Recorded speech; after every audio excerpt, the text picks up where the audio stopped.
श्री गणेशाय नमः।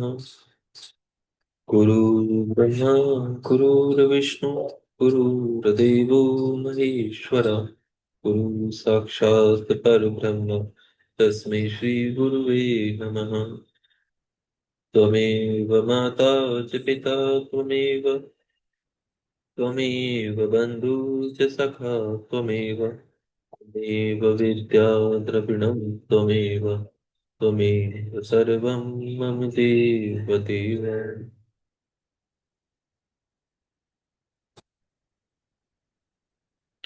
यहाँ से 14वां अध्याय प्रारंभ होता है। इस अध्याय में विश्ववानर के पुत्र रूप में ग्रहपति नाम से भगवान शिव के प्रादुर्भाव होने का वर्णन किया गया है।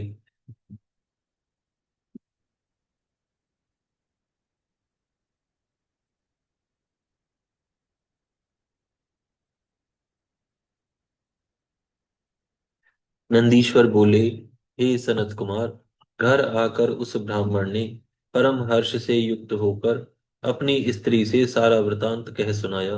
यह सुनकर उस विप्र पत्नी शुचिस्मति को महान आनंद प्राप्त हुआ और वह प्रेम युक्त होकर अपने भाग्य की सराहना करने लगी। तदनंतर कुछ समय के बाद उस ब्राह्मण द्वारा यथाविधि गर्भाधान कर्म किए जाने पर उसकी पत्नी गर्भवती हुई। तत्पश्चात उस विद्वान ब्राह्मण ने ग्रह सूत्र में कथित विधि के अनुसार पुंसत्व की वृद्धि के लिए गर्भ स्पंदन के पहले ही भली भांति पुंसवंत संस्कार किया। तत्पश्चात 8वां महीना आने पर प्रियावेता उस ब्राह्मण ने सुखपूर्वक प्रसव के लिए गर्भ के रूप की वृद्धि करने वाला सीमंत संस्कार कराया। तदुपरांत ताराओं के अनुकूल होने पर, बृहस्पति के केंद्रवर्ती होने पर और शुभ ग्रहों का योग होने पर शुभ लग्न में चंद्रमा के समान सुंदर मुख वाला तुतिका ग्रह के दीपक को अपने तेज से शांत अर्थात प्रभाहीन सा करने वाला तथा सभी अरिष्टों का विनाश करने वाला पुत्र उस सुचिस्मति के गर्भ से उत्पन्न हुआ। वह बालक शिव जी ही थे, जो भूर्भुवः स्वहा इन तीनों लोकों को समग्र सुख देने के लिए अवतीर्ण हुए। उस समय गंध को समग्र वहन करने वाले वायु के वाहन मेघ दिशा रूपी वधुओं के मुख पर वस्त्र से बन गए, अर्थात चारों ओर काली घटा उमड़ पड़ी। वे घनघोर बादल गंध वाली पुष्प राशि की वर्षा करने लगे। देव दुंदुभियां बजा उठी और सारी दिशाएं निर्मल हो गईं। प्राणियों के मनों के साथ चारों ओर नदियां स्वच्छ हो गईं। अंधकार पूर्ण रूप से दूर हो गया। रजोगुण विरज अर्थात विनष्ट हो गया। प्राणी सत्व गुण से संपन्न हो गए। चारों ओर से अमृत की वर्षा होने लगी। सभी प्राणियों की वाणी कल्याणकारी और प्रिय लगने वाली हो गई। रंभा आदि अप्सराएं, विद्याधरियां विद्याधरियां, किन्नरियां, देवपत्नियां और गंधर्व उरग एवं यक्षों की पत्नियां हजारों की संख्या में अपने अपने हाथों में मंगल द्रव्य धारण किए हुए सुंदर स्वरों में मंगल गीत गाती हुई वहां आ गईं। मरीचि, अत्रि, पुलह, पुलस्त्य, क्रतु, अंगिरा, वशिष्ठ, कश्यप, अगस्त्य, विभांड, मांडव्य पुत्र, लोमश, रोमचरण, भरद्वाज, गौतम, भृगु, गालव, गर्ग, जातुकर्ण, पराशर, आपस्तंभ, याज्ञवल्क्य, दक्ष, वाल्मीकि, मृदगल, शातातप, लिखित, शिलाद, उंच वृत्ति से जीवी उंच वृत्ति से जीविका चलाने वाले शंख, जमदग्नि, संवर्त, मतंग, भरत, अंशुमान, व्यास, कात्यायन, कुत्स, शौनक, सुश्रुत, शुक, ऋष्यभृंग, दुर्वासा, सुचि, नारद, तुम्बरु, उत्तंक, वामदेव, पवन, असित, देवल, सालकायन, हारित, विश्वामित्र, भार्गव, अपने पुत्र मार्कंडेय के साथ मृकंड, पर्वत, दारुक, धौम्य, उपमन्यु, वत्स आदि मुनिगण तथा मुनि कन्याएं उस बालक की अदृष्ट शांति के लिए विश्वानर के प्रशंसनीय आश्रम पर आ गए।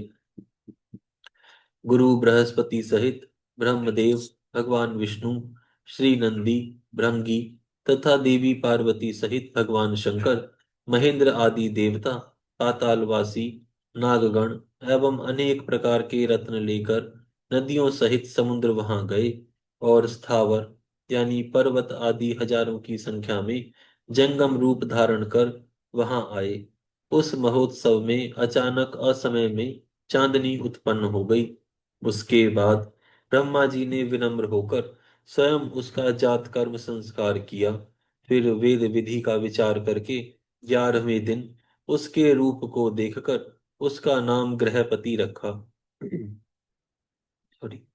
उन्होंने नामकरण के समय श्रुति के मंत्रों का उच्चारण करते हुए चारों वेदों के 4 मंत्रों से उसे आशीर्वाद देकर लौकिक रीति का आश्रय लेकर रक्षा मंत्रों से उसकी बालोचित रक्षा संपन्न की और हंस पर सवार हो सबके पितामह वे ब्रह्मा जी अपने धाम को चले गए। इसी प्रकार विष्णु जी के साथ भगवान शंकर भी अपने वाहन पर सवार हो अपने लोक को चले गए।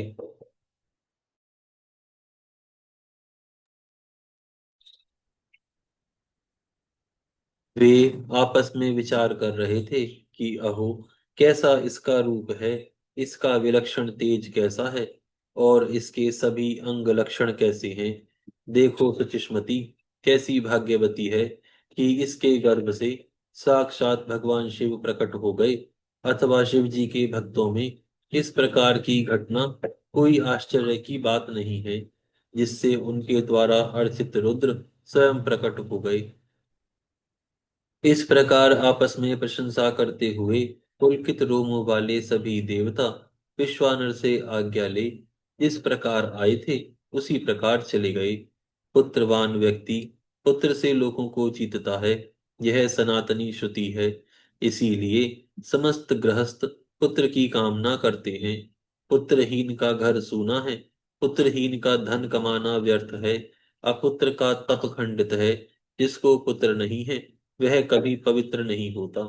पुत्र से बढ़कर कोई परम लाभ नहीं, पुत्र से बढ़कर कोई परम सुख नहीं, और इस लोक तथा परलोक में पुत्र से बढ़कर कोई परम मित्र नहीं है। चौथे महीने में गृहपति के पिता ने उसका गृह निष्क्रमण संस्कार किया। फिर छठे महीने में उसका विधि पूर्वक अन्नप्राशन और वर्ष पूरा होने पर चूड़ाकरण संस्कार किया। इसके बाद उस कर्मवेत्ता ने श्रवण नक्षत्र में कर्ण वेद करके उनके ब्रह्म तेज की अभिवृद्धि के लिए 5 वर्ष की अवस्था में यज्ञोपवीत संस्कार किया। पुनः बुद्धिमान पिता ने उपाकर्म कर उसे वेदों का अध्ययन कराया। इस प्रकार 3 वर्ष में ही उसने विधि पूर्वक अंग, पद तथा क्रम सहित समस्त वेदों को पढ़ लिया। प्रतिभाशाली उस बालक ने गुरु पिता के मुख से समस्त विद्याएं एवं विनय आदि गुणों को प्रकाशित करते हुए मात्र साक्षी भाव से ग्रहण कर लिया। तदुपरांत 9वें वर्ष में माता पिता की सेवा में निरत गृहपति तथा उसके पिता विश्वानर को देखने के लिए नारद जी वहां आए। कौतुकी देवर्षि नारद जी ने विश्वानर की पर्णशाला में प्रवेश कर अर्घ, आसन आदि क्रम से ग्रहण कर उनसे कुशल मंगल पूछा और उसके बाद भगवान शिव के चरणों का ध्यान करके उनके सामने ही उनके समग्र भाग्य तथा पुत्र धर्म का वर्णन विश्वानर से किया।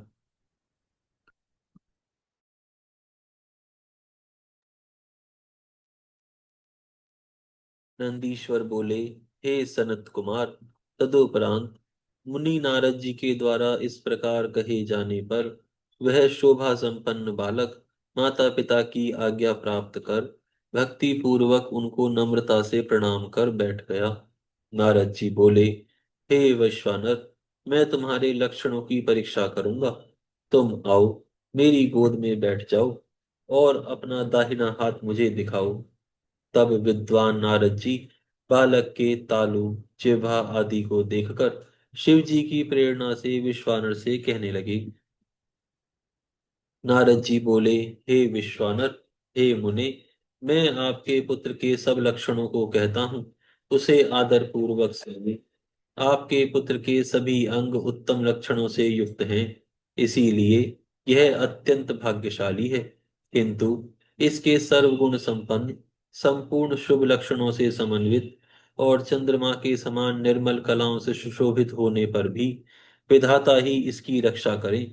इसलिए सब तरह के उपायों से इस बालक की रक्षा करनी चाहिए, क्योंकि विधाता के विपरीत होने पर गुण भी दोष हो जाता है। मुझे इस बात की शंका है कि 12वें वर्ष में इसे बिजली अथवा अग्नि से विघ्न है। ऐसा कहकर नारद जी जैसे आए थे वैसे देवलोक को चले गए। यहाँ पर यह अध्याय पूर्ण होता है। यहाँ से 15वां अध्याय प्रारंभ होता है।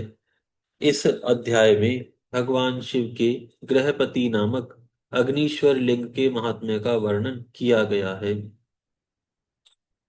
श्री नंदीश्वर बोले, हे सनत कुमार, नारद जी की बात सुनकर स्त्री सहित विश्वानर ने उसे अत्यंत दारुण वज्रपात के समान समझा। हाय, मैं मर गया, ऐसा कहकर वे छाती पीटने लगे और पुत्र के शोक से संतप्त होकर मूर्छित हो गए। सुचिस्मती भी अत्याधिक दुखी होकर ऊंचे स्वर में हाहाकार करती हुई व्याकुल इंद्रियों वाली होकर रोने लगी।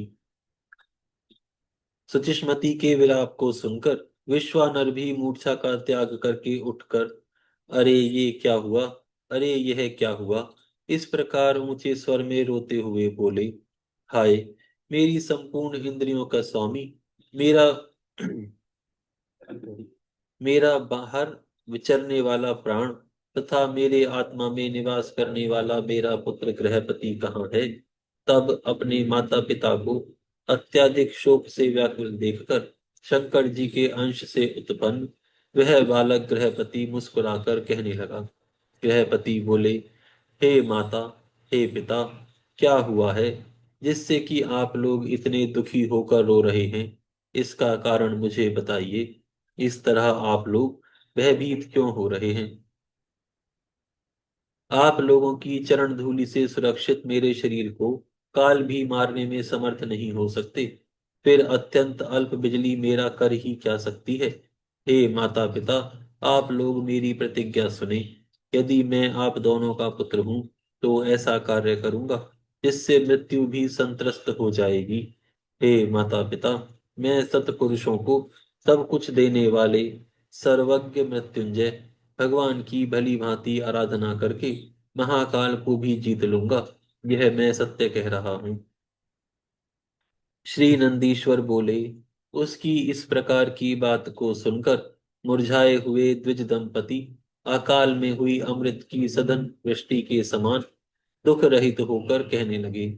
द्विज दंपति बोले, हे पुत्र, फिर कहो, फिर कहो, तुमने क्या कहा कि मुझे काल भी मारने में समर्थ नहीं है?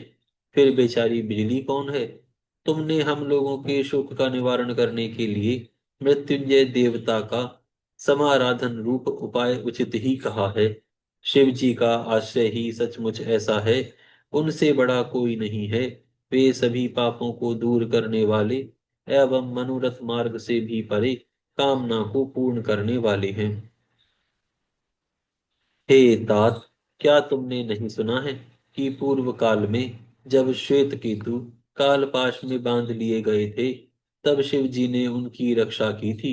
शिलाद पुत्र नंदीश्वर, जो केवल 8 वर्ष के बालक थे, शिव जी ने कालपाश से छुड़ाकर उन्हें अपना गण तथा विश्व का रक्षक बना दिया। क्षीर सागर के मंथन से उत्पन्न तथा प्रलयाग्नि के समान महाभयानक हलाहल विष को पीकर शिव जी ने ही तीनों लोकों की रक्षा की थी।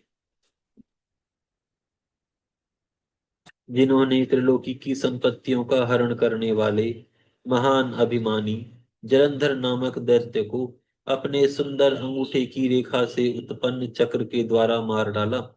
जिन्होंने त्रिलोक की संपदा को प्राप्त कर मोहित हुए त्रिपुर को एक ही बाण चलाकर उससे उत्पन्न हुई ज्वालाओं वाली अग्नि से सुखा डाला, और जिन्होंने त्रिलोक के विजय से उन्मत्त हुए कामदेव को ब्रह्मा आदि के देखते देखते दृष्टि निक्षेपात्र से अनंग बना दिया। हे पुत्र, तुम ब्रह्मा आदि के एकमात्र जन्मदाता, मेघ पर सवार होने वाले, अविनाशी तथा विश्व की रक्षा रूप गुणी उन शिव जी की शरण में जाओ।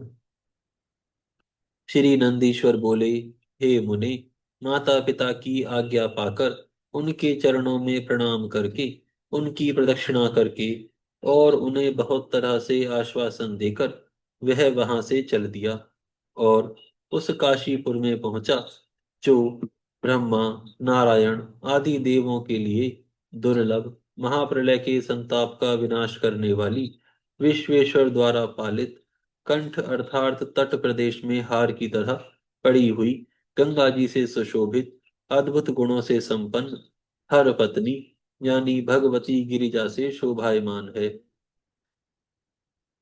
वहां पहुंचकर वे विप्रवर पहले मणिकर्णिका गए। वहां विधि पूर्वक स्नान करके प्रभु विश्वेश्वर का दर्शन करके उन बुद्धिमान ने परम आनंद से युक्त होकर तीनों लोकों के प्राणों की रक्षा करने वाले शिव जी को हाथ जोड़कर सिर झुकाकर प्रणाम किया। वे बार बार उसे देखकर हर्षित हो रहे थे और मन में विचार कर रहे थे कि सचमुच यह लिंग परम आनंद कंद से परिपूर्ण है। यह स्पष्ट ही है, इसमें संशय नहीं है। अहो, इस चराचर त्रिलोकी में मुझसे बढ़कर कोई धन्य नहीं है, जो कि मैंने आज ऐश्वर्यमय तथा सर्वव्यापी विश्वेश्वर का दर्शन किया। मेरे भाग्योदय के लिए ही महर्षि नारद ने जो मुझे आकर पहले ही बता दिया, जिससे आज मैं विश्वेश्वर का दर्शन प्राप्त कर कृतकृत्य हो गया। श्री नंदीश्वर बोले, हे मुनि, इस प्रकार आनंद आनंद रूपी रसों द्वारा पारण करके गृहपति ने शुभ दिन में सर्वहितप्रद शिवलिंग की स्थापना की। तत्पश्चात अजितेंद्रियों के लिए अति दुष्कर कठोर नियमों को ग्रहण कर अनुष्ठान परायण हुआ पवित्र चित्त वाला वह प्रतिदिन वस्त्रों से छाने गए गंगा जल से पूर्ण 108 पवित्र घड़ों से शिव जी को स्नान कराने लगा और 1008 नील कमलों से बनी हुई माला समर्पित करने लगा। पहले वह पक्ष में एक बार, फिर महीने महीने में फल मूल कंद को खाकर 6 महीने तक रहा।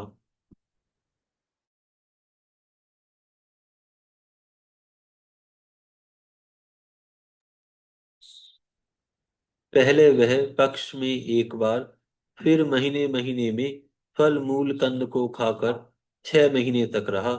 इसके बाद अत्यंत धीर वह गृहपति पुनः 6 मास सूखे पत्ते खाकर और 6 महीने वायु पीकर, फिर 6 महीने एक बूंद जल पीकर तपस्या करने लगा। हे नारद, इस प्रकार एकमात्र शिव जी को मन में धारण करके तप में निरत उस महात्मा के 2 वर्ष बीत गए। हे शौनक, तब जन्म से 12वें वर्ष में देवर्षि नारद द्वारा कही गई बात को मानो सत्य करने की इच्छा से स्वयं इंद्रदेव उसके पास आए और बोले, हे विप्र, मैं इंद्र इस उत्तम तपस्या से अत्यंत प्रसन्न हो गया हूँ। तुम्हारे मन में जो अभिलाषा हो उस वर को मांगो, मैं प्रदान कर रहा हूँ। श्री नंदीश्वर बोले, इंद्र के इस वचन को सुनकर महाधीर मुनि कुमार ने मधुर मधुर अक्षरमयी वाणी में कहा। गृहपति बोले, हे मघवन, हे वृत्रक्ष वृत्रशत्रु, मैं ब्रज धारण करने वाले आपको जानता हूँ। मैं आपसे वर नहीं मांगता, मुझे वर देने वाले तो शिव जी हैं। इंद्रदेव बोले, हे बालक, मेरे सिवा कोई दूसरा शिव नहीं है। मैं सभी देवताओं का भी देव हूँ। अतः तुम अपना लड़कपन त्याग कर मुझसे वर मांगो और देर मत करो। गृहपति बोले, तुम अहिल्या के शील को नष्ट करने वाले असाधु हो। पाक नामक असुर का वध करने वाले पर्वतों के शत्रु हे इंद्र, आप यहाँ से चले जाओ। यह स्पष्ट है कि मैं शिव जी के अतिरिक्त और किसी देवता से वर की प्रार्थना नहीं करता। श्री नंदीश्वर बोले। उसकी यह बात सुनते ही क्रोध से लाल नेत्रों वाले इंद्र अपना घोर वज्र उठाकर बालक को भयभीत करने लगे। विद्युत ज्वाला के समान प्रज्वलित वज्र को देखकर नारद जी की बात का स्मरण करता हुआ वह बालक भय से व्याकुल होकर मूर्छित हो गया। उसके पश्चात अंधकार नाश करने वाले गौरीपति शिव जी प्रकट हो गए और हाथ के स्पर्श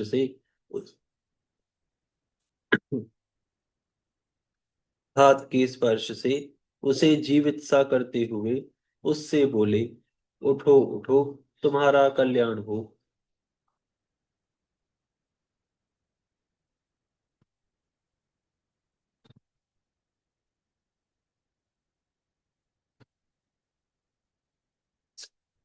आज यहाँ विराम करते हैं, फिर कल से प्रारंभ करेंगे। हे गौ माता, हम सभी आपको दंडवत प्रणाम करते हैं। आप सभी देवताओं की माता, यज्ञों का यज्ञ, तीर्थों का तीर्थ, पुण्यों का पुण्य है। आपकी कृपा सदैव हमारे ऊपर बनी रहे।